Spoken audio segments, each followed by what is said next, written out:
வணக்கம். காலையிலே தண்ணி பாய்க்க வந்தாச்சு. இப்படி தண்ணி பாய்ஞ்சிட்ருக்கு.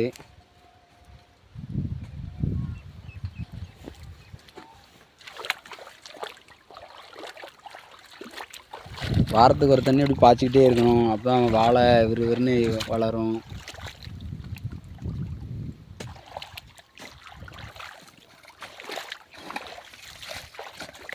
அண்ணன் பேரை ரொம்ப பேர் கேட்டுகிட்டே இருந்தே. அண்ணன் பேர் ஜெயராஜ், பெரும் விவசாயி. நம்ம வீட்டில் அண்ணன் தான் எப்போவுமே ஃபுல் வேலையும் பார்ப்பாப்புல.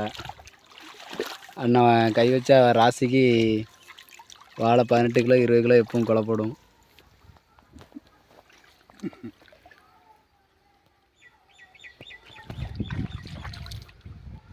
ஃபுல்லாக தண்ணி பாய்ஞ்சிட்டே இருக்குது. தண்ணி எங்கேருந்துன்னு பார்க்கலாமா? எங்கேருந்து வருதுன்னு பாருங்கள். இப்போ அப்படியே போயிட்டே இருந்தால் காலில் இருந்து வந்துகிட்டே இருக்கும். அதுவும் மேற்க தெரியுது பார்த்தீங்களா? அது டேம் கரை. அதுக்கு மேற்க இருக்கிறது மலை. அந்த மலையிலேருந்து தண்ணி வந்து டேம் டேமில் இருந்து வெளியே வந்து அப்படியே இந்த கால் வழியாக வந்து அப்படியே வந்து நம்ம வயலுக்கு வந்துடுது. பார்த்துல தண்ணி இப்படி வருது பார்த்தீங்களா?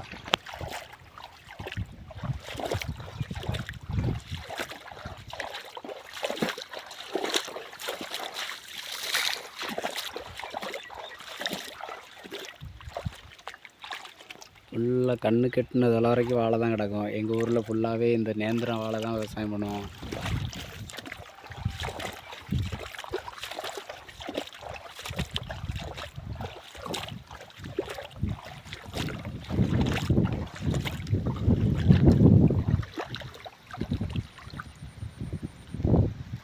களை பற்றிலாம் அவ்வளோதான். 7 நாளைக்கு ஒரு தண்ணி பாய்ச்சிக்கிட்டே இருக்கணும் அந்த வாழைக்கு. இன்னும் இந்த தண்ணி பாய்ச்சிட்டு அடுத்த தண்ணிக்கு களை வெட்டிடணும்.